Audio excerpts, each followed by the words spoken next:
Todo mundo fala, eu inclusive, não clique em links. A gente tá o dia inteiro clicando em link, o Google entrega 1 milhão de links. É possível alguém ser hackeado num computador normal, com antivírus funcionando, pago, bom antivírus. Só clicar de clicar no link e não tomar nenhuma outra ação nada, depois? cliquei, achei a página lá, Igor Flow no Google, cliquei. É extremamente raro. Mas pode acontecer. Pode acontecer, mas eu até vou ter que explicar um contexto até mais amplo. Eu falei aqui do Bug Bounty, que são as empresas desenvolvedoras que abrem programas, para você que achou falha nessa empresa reportar. Existe um outro lado da moeda, que bem menos comentado, porque é bem mais por baixo dos panos, que são, às vezes, por exemplo, se eu achei uma falha no Chrome, produto que está todo mundo usando para navegar, se eu reportar para o Google, eu vou ter uma recompensa X, mas às vezes essa falha ela infectaria tantas pessoas, ela teria tanta utilidade, que algumas agências que trabalham para agências de segurança compram essa falha para uso militar, para uso de agências de segurança. Não. Aí já é uma outra parada de negociação. Que viagem, mano. Mas não é hacker de caseiro. Os caras que acharam falha no Chrome tem que ser bom, mas é um caminho que você pode seguir como hacker. Inclusive, é interessante que muitas dessas empresas que compram a falha, eles te falam... você não sabe para quem você está vendendo, para qual agência governamental. Eles, às vezes, vão te falar se esse país que vai comprar é um aliado ou não do seu, para que você tenha essa tranquilidade de que essa sua falha não vai ser usada contra a sua própria nação. Né? Exato. Então, assim, voltando ao link, para você simplesmente clicar no link e isso já fazer você ser invadido sem nenhuma outra ação, teria que ser uma falha no navegador. Tá. E essas falhas, elas custam tão caro. Tipo, uma agência pagaria facilmente mais de $1 milhão nela. É melhor vender do que te hackear. É muito improvável que vão explorar você. Eu tô falando assim, generalizando bastante. Porque quando você explora uma falha, você tá meio que queimando ela. Você meio que chama atenção pra ela, né? Exatamente. Então, às vezes, sei lá, você tem um celular um pouquinho diferente, você foi cair na falha, o seu celular, na verdade, travou. Isso manda um relatório de app crashado pro Google e com isso eles descobrem que aquela falha estava rolando e corrigem. Cara, foi $1 milhão de investimento de uma CIA que morreu ali, porque foi corrigida. Então, assim, por isso que eu falo, os alvos desse tipo de ataque, assim, geralmente são alvos de alto valor político, ou jornalistas. Então, Entendi. Existe um motivo por trás de alguém querer queimar uma carta tão relevante quanto uma falha. Já teve um caso assim de expressão? Teve, por exemplo, agora esqueci o nome, do spyware lá que uma agência de Israel tinha, agora esqueci o nome. Tá. Mas a Apple não conseguia corrigir porque eles não tinham uma amostra do que era a falha. Mas a falha deles, eles podiam mandar uma mensagem, uma SMS para qualquer número com iPhone e era só isso que eles precisavam para invadir. Você não precisava ler a mensagem, não precisava pegar o celular, não precisava fazer nada. Assustador, hein? Nossa, muita vulnerabilidade. É um absurdo. E aí, essa empresa tinha isso como um produto deles. Então, eles atendiam agências de segurança e aí, o feature deles você vai colocar o número de alguém que tem iPhone e eu vou te dar foto da câmera, localização em tempo real, gravação das ligações, eu vou te dar o acesso ao iPhone inteiro até que a Apple consiga corrigir. E aí começou até, acho que eu não me lembro como começaram a desconfiar, mas eu lembro que começaram, acho que foi algum documento vazado ou algo assim. Então estavam já discutindo isso e a Apple não conseguia corrigir porque não tinha nenhum celular que tenha acontecido isso na mão deles. Até que um grupo de pesquisa, acho que numa faculdade do Canadá, se não me engano, conseguiu um celular de um jornalista que estava, acho que se não me engano, vazaram uma lista de quem estava possivelmente na lista de interesses. E aí uma dessas pessoas cedeu um celular para uma pesquisa. Os caras descobriram, reportaram para a Apple, aí no dia seguinte estava corrigido. Mas é doido de pensar. Então, era uma cartada que era parte fundamental de um produto multimilionário usado para a gente. Se nunca tivesse vazado, estava em atividade até agora. Exatamente. Olha que doideira, moleque. Só que eles não vão usar isso para invadir seu banco, né? Isso é Total, controle isso de... é um bagulho muito maior. Né? Muito maior. Isso é para controlar, guerra cibernética entre nações, né? Exato. Não é um travazap. Não é um travazap. Ele não quer ser o nude. Ele não quer o nude do Igor. Já recebeu um travazap tu, meu irmão? Já recebi. Outro dia eu tava ouvindo uma história aqui de um cara que mandou um travazap pro outro, que era o roteiro, linha por linha, inteirinho do Shrek 2. Mas agora não trava mais, né? Acho que Atualizar. é, Nunca sei. mais se travar zap. Acho que... Vou te mandar umzinho então. Manda Manda o pra mim. roteiro, duas vezes o roteiro. O 1 e o 2. E assim, ele manda tudo de uma vez, tá ligado? Esse que é o bagulho. Tipo, sei lá quantas mil mensagens. de uma Geralmente tinha vez. muito emoji. E aí o app tentando processar visualmente aquele bando de emoji acabava crashando. Né? A pira é essa daí. Mas eu acho o conceito muito escroto, meu irmão. Trava-zap. É bizarríssimo. O Zap por si só já é, com trava. E o já legal é que tomou são- um trava-zap já? Não me recordo, eu acho que não. Acho que eu... E gemidão. Gemidão, gemidão é bem pior que o Travazap. Bem pior. Bem pior que o Travazap. Esse não tem como. Esse não tem Agora, como. qual é o pior, assim, que já apareceu golpe no sentido que você fala assim, é tão elaborado que tá difícil de eu entender que foi real. Porque a gente vê no podcast vários exemplos e vários deles... vou dar um mini spoiler, Tá. posso? Vai. Você... Aquele... Tá, então vai. vou dar um Acho que spoiler você do pode. próprio conteúdo. Não, mas, por exemplo, aquele que você trabalha, aí paga para receber, Nossa, né? isso é muito doido. Que você paga para receber, você vai fazendo, né, as tarefas e aí você paga e aí o negócio... Cara, e esse é um golpe longo, né? Porque você Longo. vai construindo... Muito sofisticado. Você vai construindo ali um bolo de dinheiro, Precisa- começa ali nos R$100, você paga 10 para receber os 100, nananã, e vai, né? Você fica, eu fico pensando, eu falo assim, gente, quem tá aplicando o golpe fica... Eu, por exemplo, do jeito que falo, e eu ficaria amiga da pessoa, e no final eu já falo, não posso mais dar o golpe, porque já é meu melhor amigo, né? Porque é uma coisa longa, não é papum. O que eu tomei foi papum. Falei ali 2 dias com o meliante, dancei e tchau. Esse é longo prazo. Aham. Longo Teve prazo. uma das pessoas que conversou com a gente pro podcast. Ele sofreu o golpe ao longo de 4, 5 dias, sabe? Nesse lance do trabalho falso aí. Que ele é muito sofisticado, é uma engenharia ali, cara, que é aquilo que a gente falou mais cedo. Se esse cara aplica isso pra uma coisa legal, talvez saia aí algum negócio, né? Porque, cara, os caras colocam atores no grupo contigo, mandando comprovante do Pix. Nossa, os caras mandaram mesmo o Pix. Olha aqui, ó. Ganhei Eu dinheiro com recebi ele. e-mail de confirmação de que estava tudo certo. Então, vários Os e-mails. caras são... Então, assim, é muito... Esse daí Triste. do trabalho falso, eu recebi outro dia e eu até tentei dar prosseguimento, mas eu acho que eles se tocaram que eu tinha me tocado, né? Mas assim, eu fui de sacanagem, eu queria até chegar no momento pra ver se a gente ia conseguir fazer pra gravar e colocar no manual pra não ser vídeo de otário. Mas não rolou, assim, acabou parando no meio.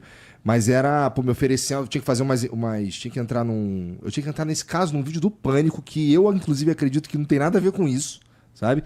Dar um like lá e me inscrever ou qualquer coisa assim, tá ligado? Se eu fizesse isso, printasse e mandasse lá, aí eles iam mandar uma nova tarefa, que se eu fizesse de novo, eu ia pra um grupo, e aí nesse grupo as coisas começam a ficar maiores, né? E aí tem um desses casos aí que aconteceu, e a pessoa perdeu um montão de dinheiro, tem lá no manual para não ser feito de otário, pra você ouvir.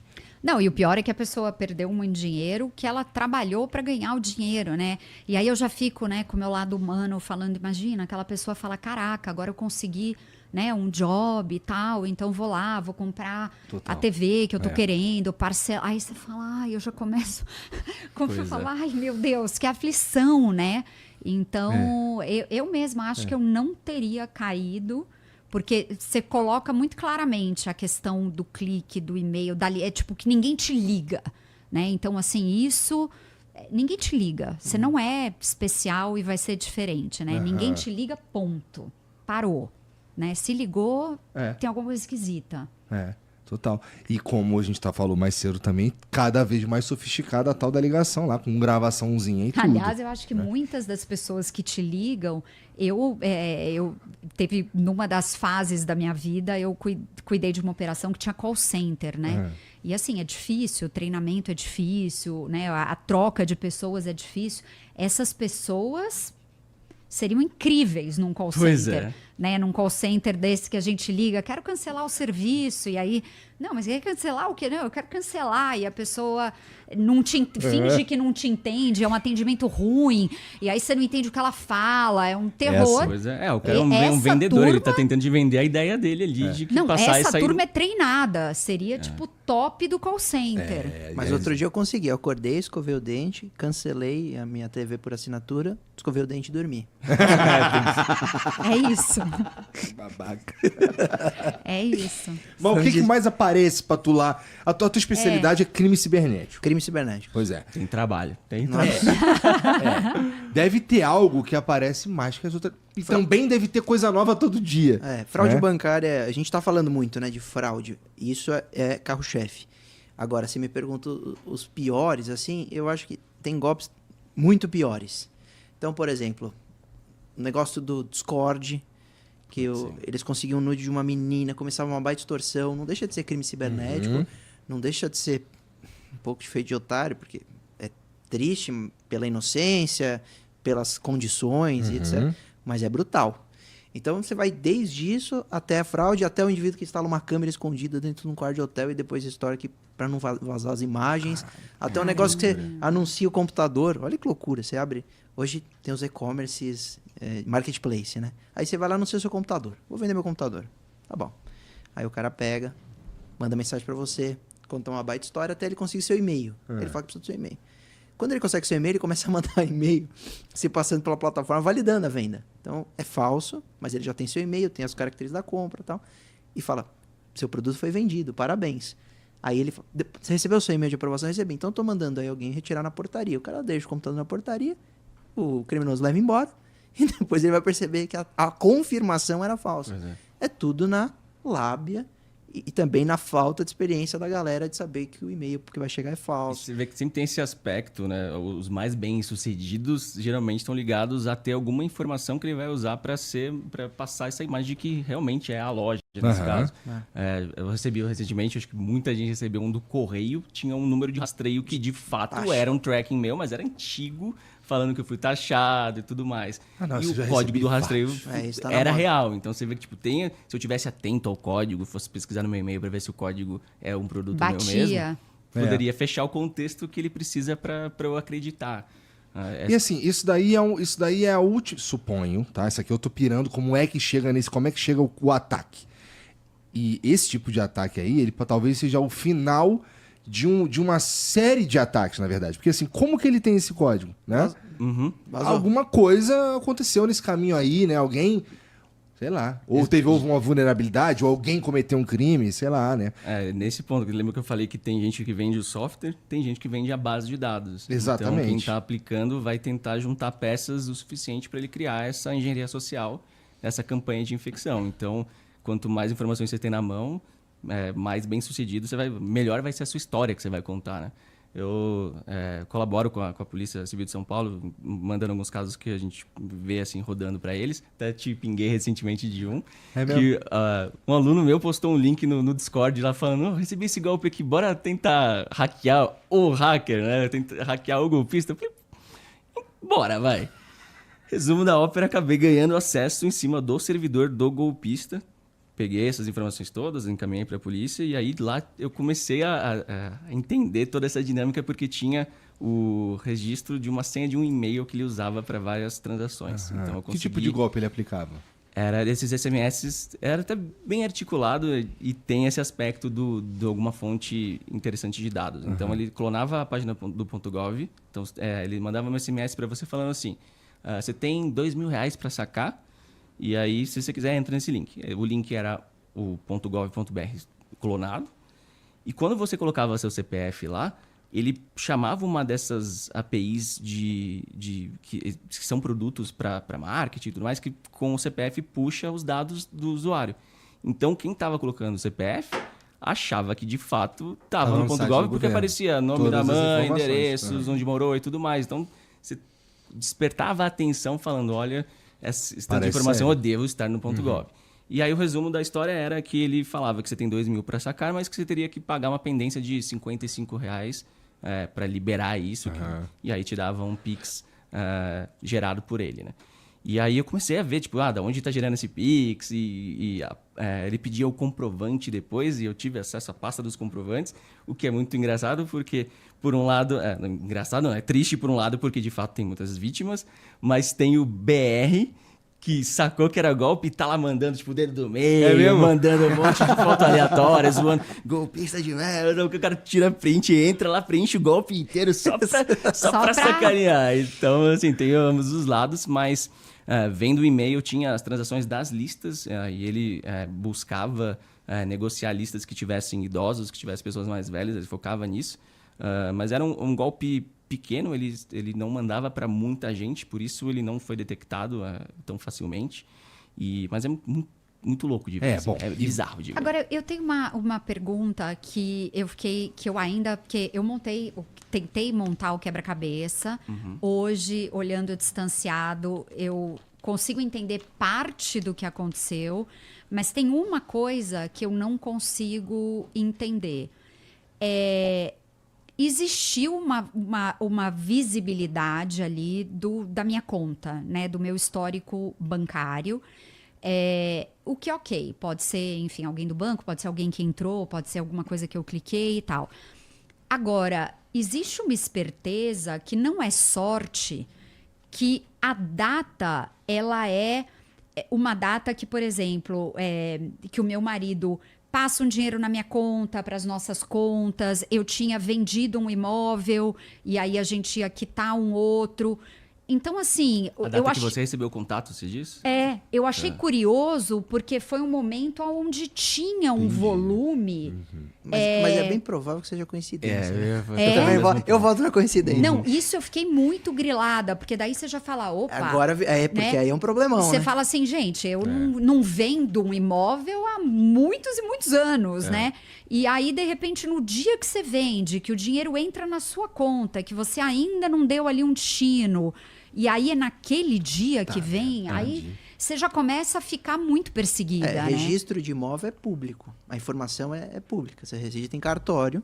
Verdade. Isso é público. Mas muitas das vezes é uma coincidência. Um texto buscando um contexto. Então, assim, os golpistas vão mandar lá, você tem tantos pontos expirando no programa tal. Eu não tenho nada nesse programa. Então, para mim, eu já descarto. Mas ele tá mandando para milhões de pessoas. Algumas vão ter e para elas essa história vai casar. Então, infelizmente tem esse aspecto que às vezes joga contra a gente também. A data pode é o hackeamento do Nude. Já viu esse? Como é que é o hackeamento do Nude? Não, um e-mail padrão que ele manda... Tem duas versões. Tem a versão 2.0, que tem engenharia social, e uma versão que é só phishing e spam. A versão 2.0 é muito boa. Eu vou começar pela mais simples. Tá. A mais simples é um e-mail padrão, em inglês, falando, Igor... Eu te infectei, estou acompanhando o seu acesso nos dispositivos há meses. Eu vi que você acessou pornografia, eu printei enquanto você acessava, tal. Ele contou de uma história que ele tem informação sigilosa e vai vazar se você não pagar. Essa versão assusta alguns, que é a história de casar. Puxa, eu fiz isso ontem, sabe? A 2.0 que é muito boa. Ele pega toda essa mensagem e copia idêntica, só que ele põe assim... Eu te infectei e a prova que eu te infectei é que a senha do seu e-mail já foi essa. E ele pega o banco de dados vazados, em 2008, não é? E coloca. Uma senha realmente já foi sua, mas que a segurança dessa senha alterada acredito ser até bem menos relevante do que a criptografia da sua senha atual. Então é uma senha vazada antiga que ele vai encontrar e vai te incluir essa informação nesse e-mail genérico. É um baita verde, só com a sua senha lá. Isso, eu já recebi áudio de pessoas chorando por ter recebido isso. E aí, quando eu falo, é normal, isso é um golpe conhecido, relaxa. Era tipo o alívio da vida da pessoa.